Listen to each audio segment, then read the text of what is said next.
Welcome everybody. I'm thrilled to see faces here. I wasn't really sure, who was going to show up at this hour because it is kind of crazy. So I thank you for coming back after our little break and sticking around so long to hear what I have to say. Normally I would have a microphone. I'd be walking around. So feel free to move up if you want. But I'm gonna try to kind of talk to you as a group, and I really do want to hear your thoughts. So this talk is EHLO, and we'll talk about what that is, and is that you?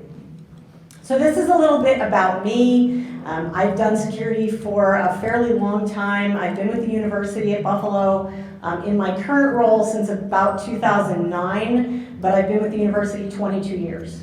So I started out in a tech support sort of role, doing server and workstation support, and then started part-time doing forensic stuff, and then moved full-time into security. So that's kind of where I come from. I do a lot of things. I'm involved in a lot of places. And I just like to just show off my adopted sloth, who's the little guy you see there. His name is Flash, and he is at the local Buffalo Zoo. And I adopt him and help pay for his food and whatnot every year. So this is what we're going to cover. And as I was telling a couple of folks who came up earlier, I give this talk because a lot of folks are involved in security and may never have heard anything about the history of email and don't realize why it's kind of the mess that it is, right? We all know that email is problematic. Anytime you hear about things like APT, we hear the scary APT, right? Most of the time, attackers are starting out with a phishing message. I mean, that's just the nature of it, right? So, especially in my role, I do a little bit of a lot of things. DFIR is my specialty, but I do tons of other stuff. I do awareness training, and part of this talk actually comes from awareness training that I give to end users because they don't understand the nature of email any more than tech folks do. So, so these are the sort of overall topics we're going to cover. So we'll talk a little bit about the history. We're going to talk about something called the envelope versus the header. You never see the envelope. People think you see the envelope, but unless you're at a command line, you never actually see that. And they confuse it with the header all the time. And we're going to talk about how the client and the server actually communicate. And we'll see why EHLO, or hello, is literally how that conversation begins. We'll talk about how you read an email header, which a lot of folks who even do a lot of advanced things may never have learned, but I'll tell you right now that one of the very first security things I've been asked, and I've been asked since long before I was in my current security role, I was asked this question: how do I know if this email is legitimate? How many of you have ever gotten that question? Right? Did you know how to answer it for sure? Sometimes. I bet, right? Sometimes you look at it and you're like, oh yeah, this is garbage. But do you know how to dig into it enough to know where that message actually originated? I mean, some of you probably do. Somebody I'm seeing like this, right? And so I can tell you that you may not 100% know because clients can mess with those headers, and you can, and there are ways that attackers can tinker with them. But we'll go over sort of the general way you break down a header and how you figure out where mail originated and what you can look for. We'll also talk about, all right, let's say you find out this email is garbage and it's coming from somewhere. Now what do I do with it? I mean, you can certainly tell the user, all right, just delete it. That's a good thing. But what if it's an account that's constantly sending you crap? Do you want to do something with it? Do you want to report it? How about if it has a phishing URL? Do you want to do something with that? I know as a support person that used to frustrate the crap out of me. I'd be like, yeah, this is garbage. And they'd be like, well, now what? And I go, I don't know, right? So we'll talk a little about reporting. I will tell you there is no like cut and dry way to do any of this stuff. There's some sort of basic tips and tricks you have to go through. And I apologize, we have the band playing on, so if you need me to ever repeat something, just let me know. We're also going to talk about some advanced ideas, SPF, DKIM, and DMARC, which are the only actual security things that have ever been added to email, and they were fairly recent. And we'll talk about some useful tools, things you can do to look up stuff and find out some of the details you need to know to both know where this message originated and how to report it. So, EHLO. All right, how many people know what this is? Like, get the joke? At least a couple of you. I think you know who Lionel Richie is. All right, at least a few of you, good. All right, so here's the history of email. And what I will tell you, and people don't believe me, and that's cool because they think I'm a lot younger than I am. I got my first email account when I was 5. And they go, oh, yeah, because you're really young. And I'm like, no, you don't understand. That was 1978. And they go, what? And I say, yeah, I had my first email account in 1978. And that is because my father's director of computing services at the college where I grew up. So a lot of what's weird about this, even though this predates me, a lot of this takes me to where I start getting involved with computing. So the first email box is not like email we think of today. You don't send a message and receive it in a different system. It was an application where you send a message and it was received by another user of the same machine.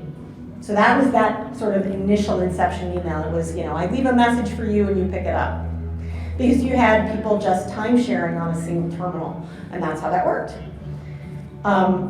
The first email in a network was ARPANET, and ARPANET was kind of the beginning of what we sort of traditionally think of as the internet, and that graphic that you see in the corner is the beginnings of ARPANET and how it starts to grow. And ARPANET starts to tie into a bunch of schools. Now, the origins of the internet, if you're not familiar, starts essentially with a bunch of colleges. It's 4 schools that decide they want their computing stuff to essentially have a backup in some capacity.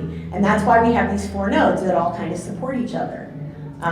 And they had no concept of the fact that this would grow into the thing that it is today. If you told any of the folks that worked on any of this original technology that we're doing what we're doing with it now, they would have been like, what? Are you out of your mind? Like, who the heck thought of that? And that's important to understand because we'll see why there's no security in email, right? I'm guessing most of you know that, but how many of you didn't know that? Did anybody not know that? Okay. I'm always surprised. I find people that are like, oh no, like I have secure email. And I'm like, yeah, okay. You have secure email if, and only if, it's essentially in a closed system. So if your doctor's office has a portal and you send a message through the portal, it never actually leaves the portal. It usually sends you some sort of outside message that says, hey, you have a message in the portal, check, right? But by its nature, email is not secure. So the very first email that we see that looks like what we think of as email doesn't come along until 1971. And then the original RFCs, we get these add-ons. So we have the original RFC, and then we have these other ones that get added on so we can see these changes. So this current one, 5321, is what actually spells out some of the things that we'll see later, like DKIM and DMARC and these additions. But it's been around a really long time. All right, so how does an email message get from place to place? Well, it uses DNS. And of course the joke is what? It's always DNS. When something breaks, it's always DNS, right? And for those of you who've never heard that joke, trust me, it's true. Because without DNS, networks just fall down. We had an issue in the not too distant past where our firewall stopped sending traffic outside of our network, and it basically caused our internal DNS service to fall over, and then everything stopped cold. So, yes, in that case, it was technically the firewall, but really it was all DNS because even getting traffic inside, we couldn't talk to each other. It was crazy. So DNS plays a really pivotal role in email because you have these 3 records, these NS records, and that's going to tell you more domain information. So your basic NS record is going to tell you what host names can tell you more. So for example, MX records, which have to do with email, or A records, which is sort of your basic record of note, right? So the MX record is critical here. If your mail system is set up right, your MX records say, these are the host names that should accept mail for your domain, and nothing else. Now, the A record has the IP addresses associated with the host as well. And we'll see that ultimately you can, if it doesn't have an MX record, it's just gonna go to an IP. But I'm guessing this makes sense so far? Okay, this is pretty basic stuff in the beginning. So when you send email, this is how DNS plays that role, right? It's gonna say, all right, need some kind of client, need a way to communicate. I wanna send mail to user@example.com. So I need to know where the heck is example.com. I have no idea. So I'm gonna look up that NS record and I'm gonna find out. And then once I know the NS record, now I need to know about those mail servers. So I'm gonna ask for the MX record from where I got the NS record. Then I'm gonna get the A record to do the translation for the domain. And this is the part I was talking about a minute ago. If there's no direct MX record, but there's an A record, so just that IP address, it'll just use that instead. All right. This is an important concept to understand. This is how some attackers will attack you. This was a much, much bigger problem in the 90s, and we still see this as a problem, especially in other countries. We still see it occasionally here, but more often than not, we see this in other countries. And that's an open mail relay. So what did I say about email? The first thing we're doing is we're finding out what the domain is, right? And then we're finding out the MX record, what mail systems accept mail. Those are the only systems that should be accepting mail for your domain. End of subject. However, an open relay says, mail, yay! I don't care if it's for me, I'm just gonna relay it along, right? So attackers will use them to basically bypass the rules and send it on its merry way. It doesn't care if it's supposed to get that mail or not. So what they should accept, as you can see on the bottom there, so they say messages from anybody to a user in our organization's domain. So if our organization is, buffalo.edu, then we can get mail from anywhere as long as it's a valid user in our domain. And we can accept messages from a valid user in our domain to a user in any other domain because we can send out. And that's it. This is how it's supposed to work. But open relays will accept it from anywhere. All right. Envelope and header. Who has ever seen this distinction before? I'm seeing a couple yeses, a few no's. All right. The reason this is important, as I mentioned briefly earlier, is that the envelope only happens when the message is created. You never see this. This is not the client. This is not Outlook. This is not Thunderbird. This is not your Gmail, online client. This is the conversation that effectively happens between your client and the server. That is when this information gets created. And if you do this in a command line, then you get to see the envelope. And that is the only way you will see the envelope. Unless, of course, I suppose if you are capturing the network traffic, right, you might see this data. But generally speaking, you're not going to see this because this is how it takes place. So when SMTP, the protocol, actually sends mail, it throws this away. That's why you don't see it. So what it includes is the mail from, which is the sender, and the receipt to, which is the recipient. And all this does is it routes mail from point A to point B. This is not what you see in the to and from a mail message. I'll say that again. This is not what you see in a mail message because we don't see the envelope. If you do this at a command line, you effectively tell it into port 25 and you have the same conversation with a server from the command line that your mail client does. And that is where you specify. You actually type the mail from business and the receipt too, because you actually have to tell the server, the message is from, the server, here's who I'm sending it to. And that, my friends, is where spoofing makes really easy work of this. Because at the end of the day, the server goes, okay, there's nothing in there to stop it from accepting that information, because port 25 is open, that's how I accept email, right? But there's supposed to be a check against this stuff going on if it's configured right, so it doesn't just relay it. It should say, oh, this mail message is for somebody at fredonia.edu or google.com. I don't accept mail for that, and drop it. But that's not what happens in that case. So again, not visible to users, very easy to forge. The headers, on the other hand, are actually inside the message, and they get written as this conversation is going from server to server to server. So as mail, and we're going to see an example of this, as mail is transferring from one system to another, additional lines get written to the headers. Now, you can monkey with and forge headers. That is a thing. It takes extra work to do that. Most criminals do not enjoy doing extra work, so they're going to go the easy route, right? So they're going to forge the envelope in some capacity. They're going to use an application or some mechanism to do that. They're not going to forge the headers, and they're going to forge the data. So we'll see that in a second, because the stuff that you see in that mail message, the to line and the from line, that's all data. That's not the envelope, and that's not the headers.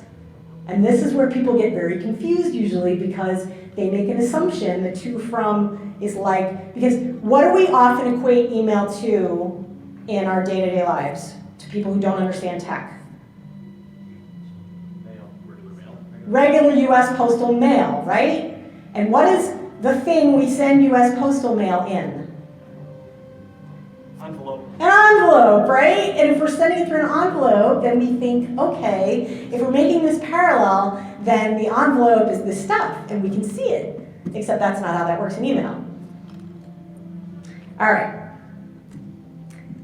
The dubious from field. This is what I use with, again, with end users all the time to explain to them that just because you see from doesn't mean that's who it's from. And people say, what? What do you mean? And here's where I see it, where it freaks them out the most. The mail message came from me and it says really bad things. How many people have seen examples of that so far? Sextortion scams, at least a few of you. Yeah, I get calls pretty regularly, or emails, or whatever. Oh my God, I just got this email message. It looks like it comes from me. And it says, I've been doing bad, horrible things, and send Bitcoin to this address, and I don't know what I'm doing. They're terrified. Well, it is certainly possible their mailbox is compromised, or it could in fact just be someone spoofing their name, right? Because the to and the from are what? Arbitrary. What? They're arbitrary. Well, they're arbitrary, but they're part of the data. They're not part of the envelope, and they're not part of the header. The part that you're seeing in that mail client is neither of those two things. It's just data. And we'll see, you'll get this in a second, because I'm going to show you a graphic that'll make that pretty obvious. This is the graphic. This, my friends, is how email works. If you've never seen this before, depending on the particulars of your mail server or your mail client, it is a conversation that either starts with EHLO or hello. And it's literally like, hey, I have something to send you. So in this case, hi, I have an email for example.com. So hello, smtp.example.com. And the server returns that 250 code, which says effectively, hey, I can process mail for example.com. Now, where did we see that? Well, we saw that as part of that envelope, right? Because this is the conversation you don't see unless you're at a command line. So once you get back the okay, then the client knows it can start sending a message. This is the envelope, mail from. Got it? So mail from, this is essentially all command line stuff. It's just telling the server this is where you're going to send this. It doesn't necessarily care, it's just accepting this information. And then the server says, all right, who's it for? You tell it, receipt 2, you give it that information, and you see how this is built. It is literally a conversation between point A and point B. So what I often ask the folks that I'm trying to help is I say to them, cool, we get all the way through this conversation, the next piece is the data.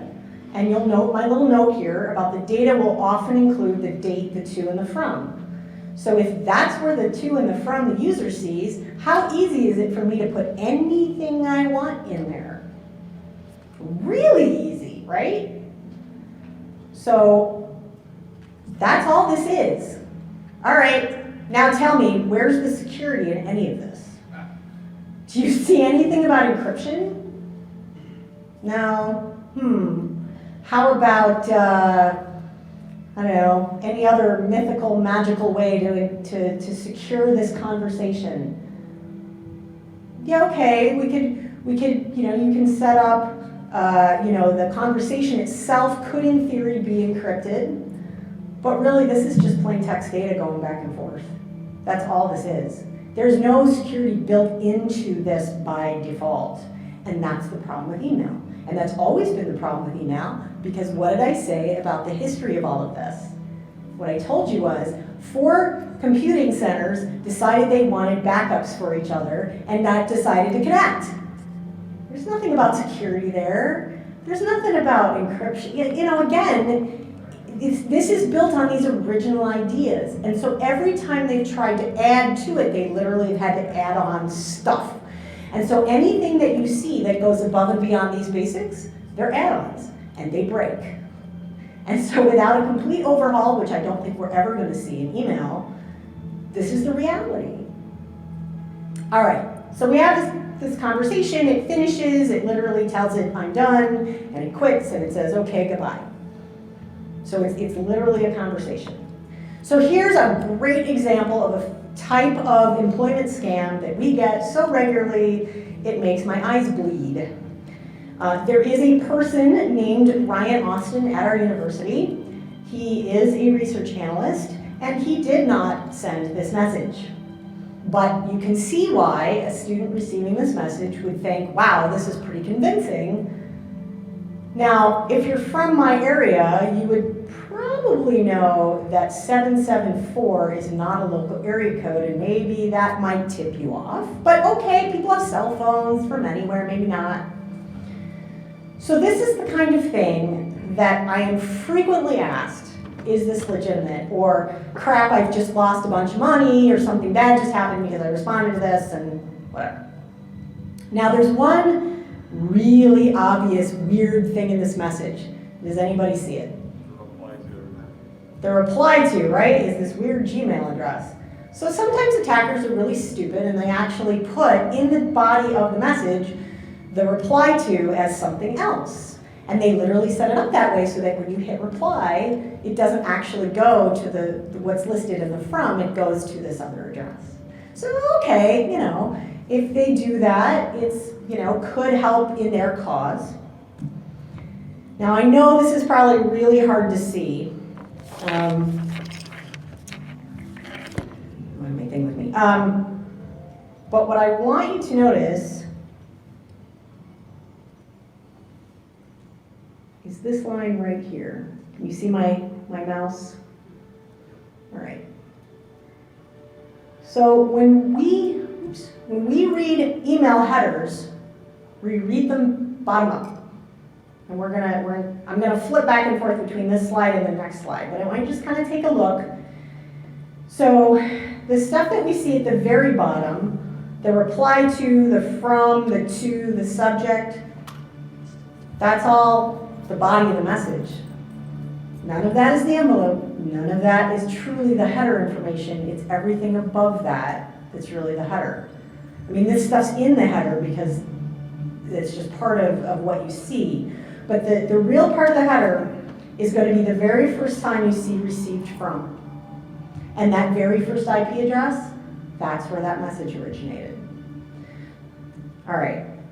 So these are the things we're going to look for. And like I said, we'll go back and forth so that you can actually see these things. So remember that I said the way the header is written, it's line by line, right? As that conversation is going, as it's being sent from one server to another, it starts with that bottom line, and then the next line up, and then the next line up. And so read bottom up like a sloth. Sloths hang upside down. Very handy if they wanted to read email headers, which would be weird because they're sloths. So you look for that first received from, and then we're going to look for some inconsistencies. So, for example,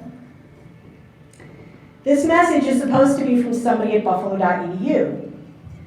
So if we looked up this IP address, this 160, 116, etc., and we said, who owns this? We would determine very quickly, this is not a buffalo.edu address. Okay, that should give you pause.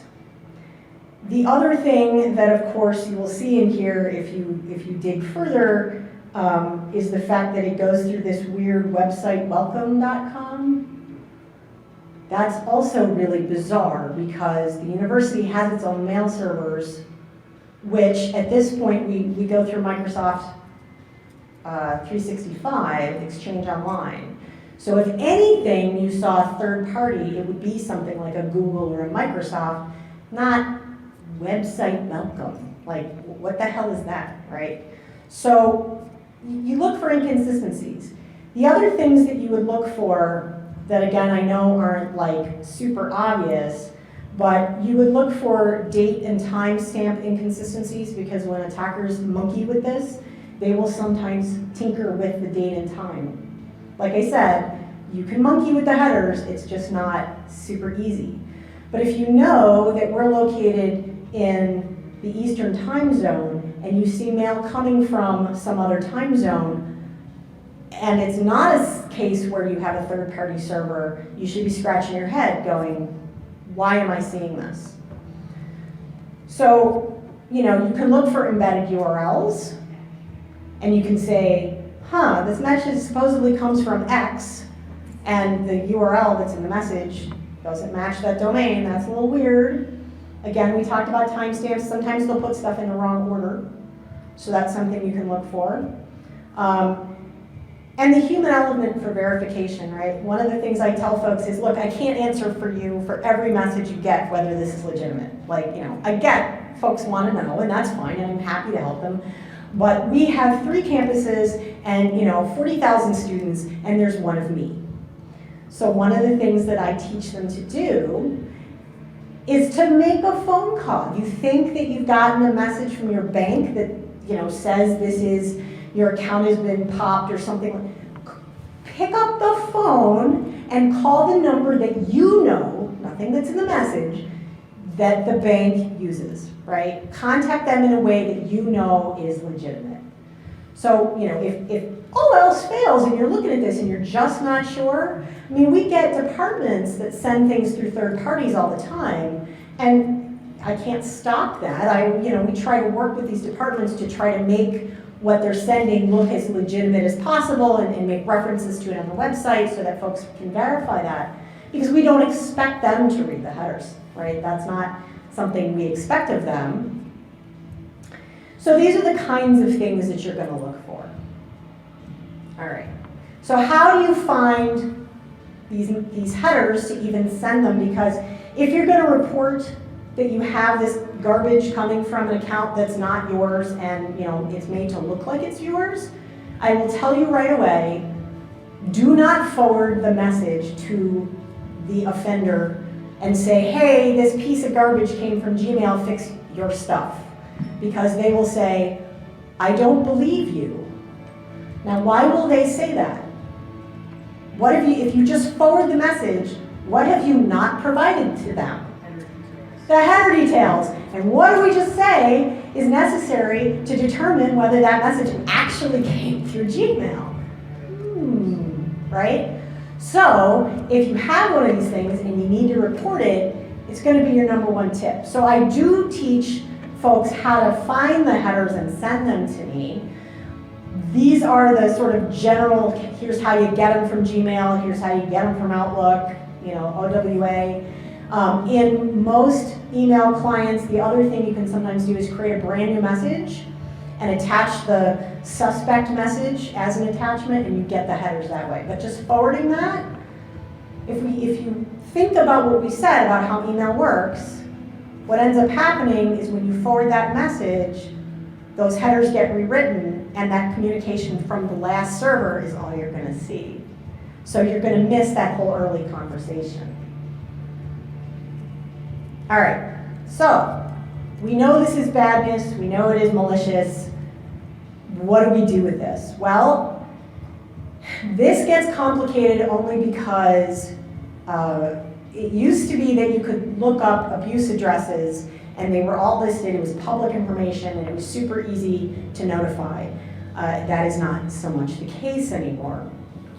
So you need to look up who the domain owner is, not the registrant. And there are tools you can do that make this fairly easy. I'll have a slide with one of them in a bit. One is called Domain Dossier. It's very handy. It will give you all kinds of really cool info. It's free.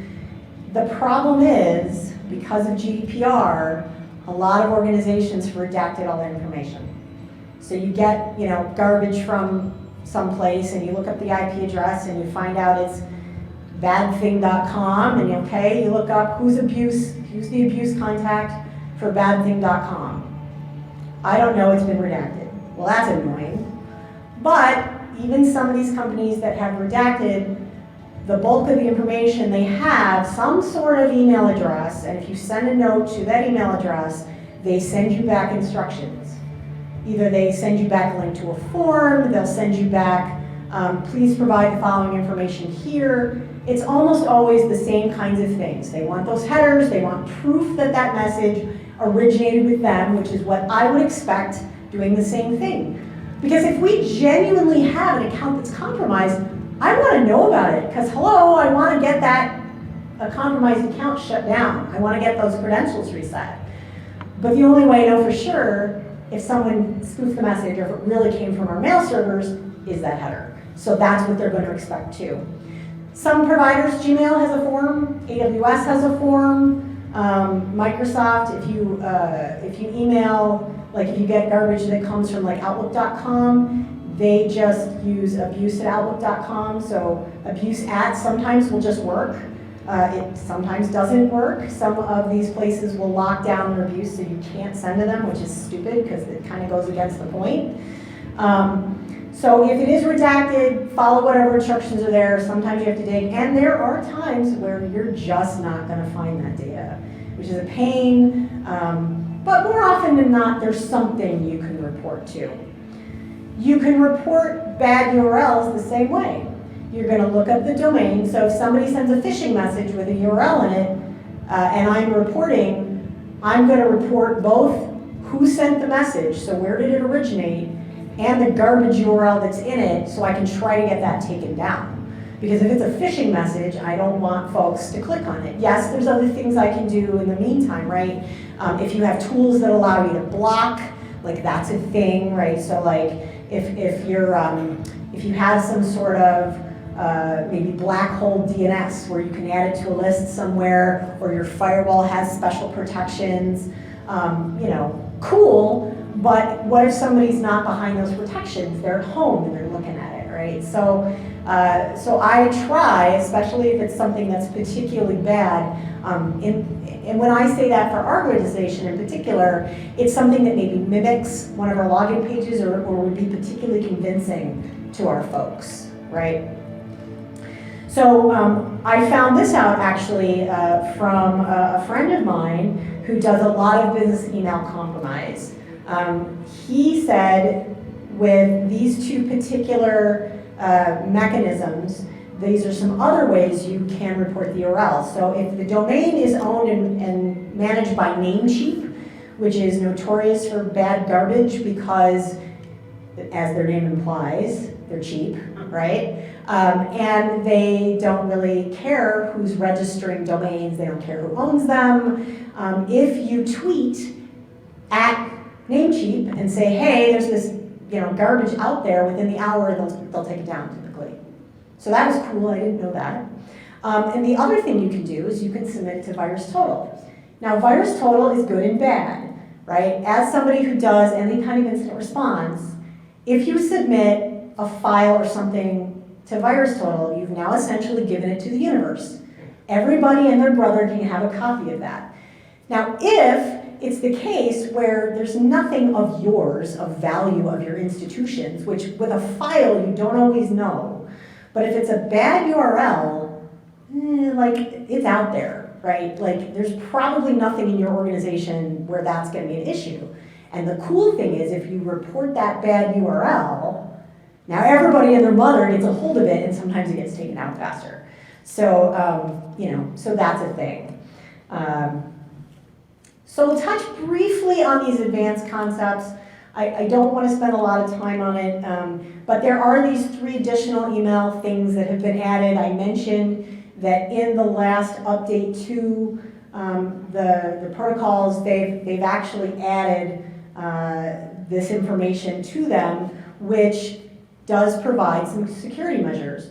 So the SPF basically says, did this message come from an approved server or not? Here's the cool thing about SPF records. You don't have to have them, so lots of people don't, or lots of institutions don't. And even if you have them, you can simply ignore what they say.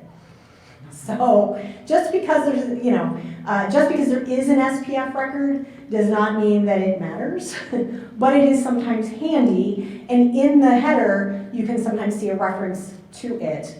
And if I had it behind me, it would be easier and I could show you because that one message does.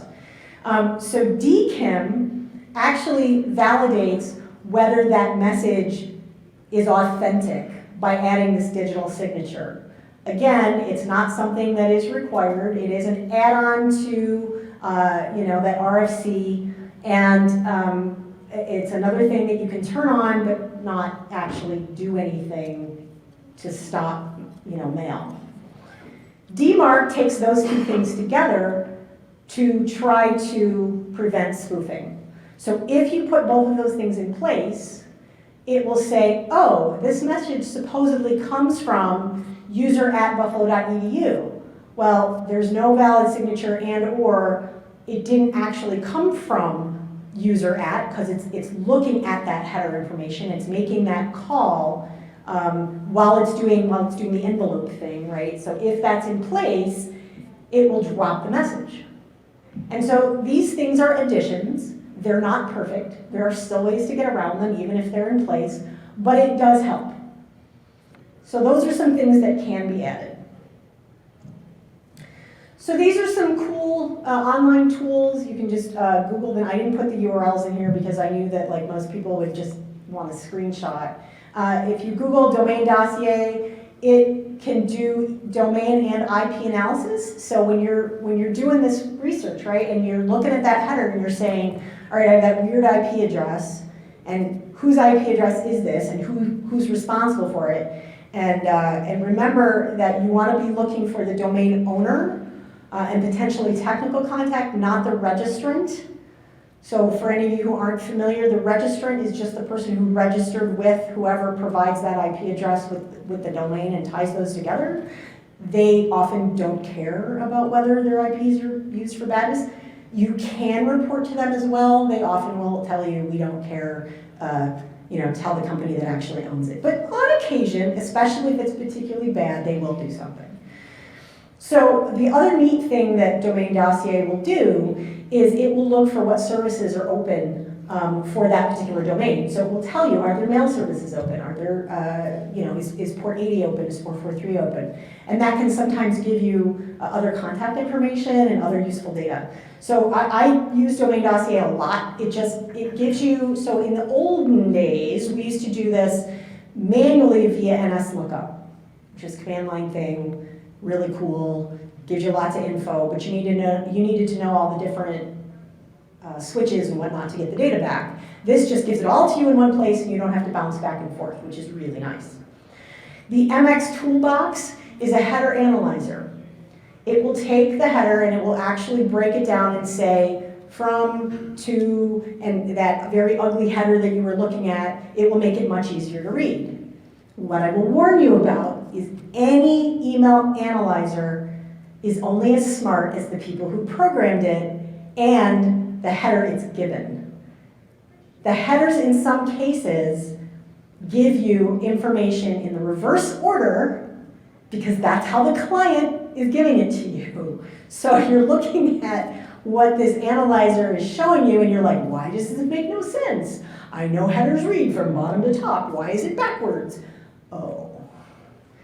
So if you use just caveat, analyzers are great, and sometimes when you get headers, they're even harder to read. There's no line breaks. Like, those are sometimes really, really hard to follow, and that's where this can be somewhat helpful. But just be aware that when you're looking at that, you may get even more confused by the way they parse out that data. If you have an email message that has some kind of weird encoding crap in it, whether it's in the header itself, which does sometimes happen, attackers will try to hide stuff about where the message originated, or there's something in the message itself that you need to decode. Has anyone seen a URL that has like a bunch of gobbledygook and you're like, what is all of this gobbledygook? So sometimes that is just encoded stuff. And there's this awesome tool called CypherCon, which again, website, you just go there.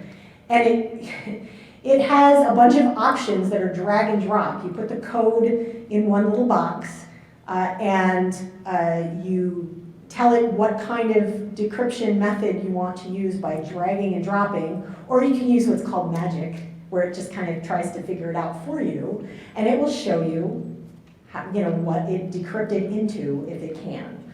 So that's a really handy thing if there's encoded sections of that header.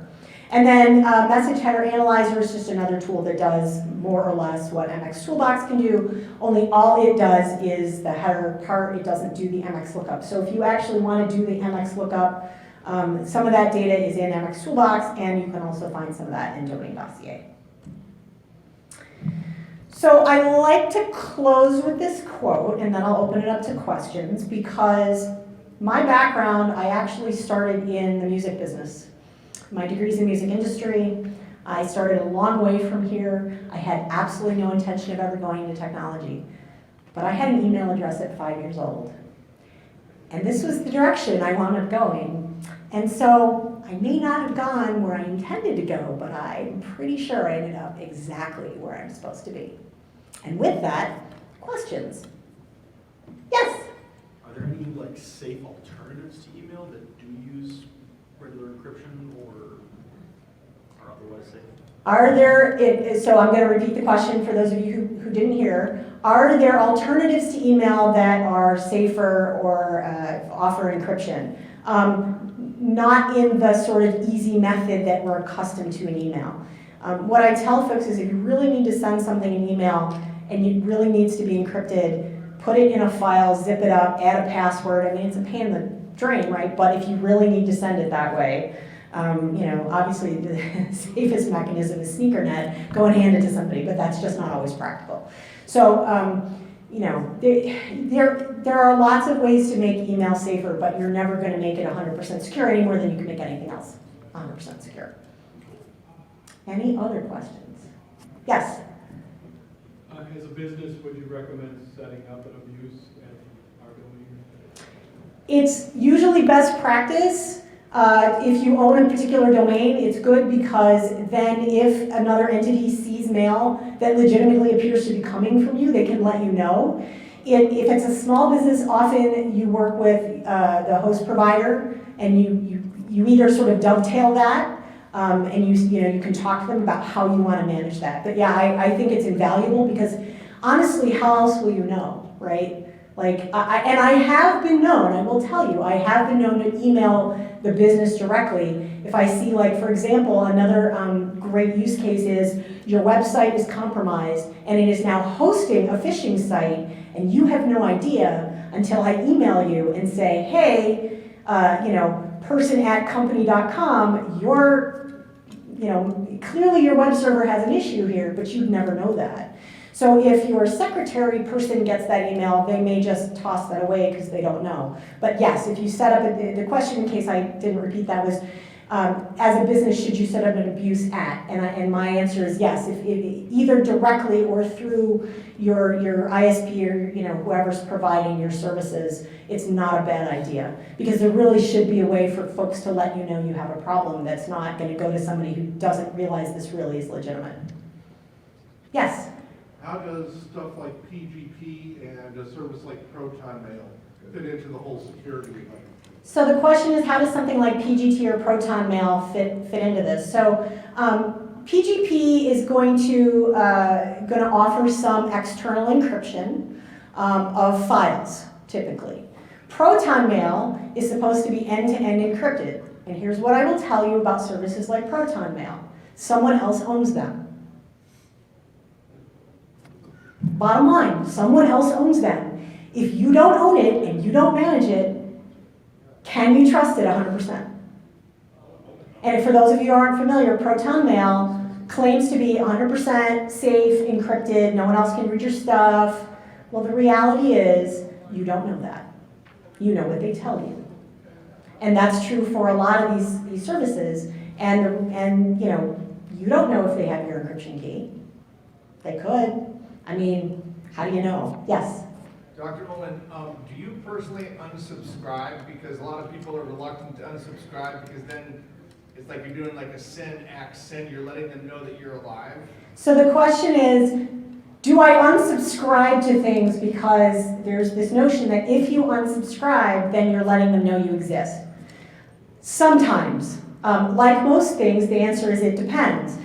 I will often do some, if it's a legitimate business that I know and I've done stuff with and I just don't want their stuff anymore, I will unsubscribe. If I'm getting spam from an organization I've never heard of, I might, if it's annoying enough, I might research it such that I can determine, do they have an unsubscribe on their website that seems to be the same? Like, is there some other mechanism that tells me this is legitimate? I will not typically unsubscribe to stuff randomly, just because I get stuff. Because, yes, you can absolutely get added to lists in that way, and that's really annoying. So, you kind of have to do your homework, unfortunately. You're welcome. Yes? Are you opposed to dropping inbound emails that fail SPF?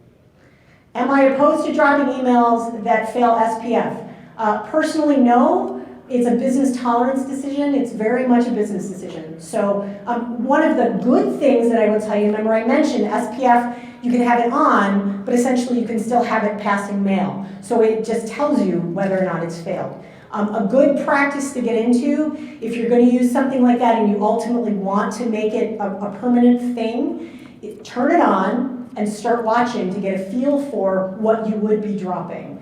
And that'll tell you, ooh, we have a problem where messages are, going to be dropped that are totally legitimate, and it's going to be this, large number of messages, and that could be an issue. So I would say if you can turn these features on, by all means, you should turn them on, but put them in a pass-through mode and start to get a feel for where your problems are.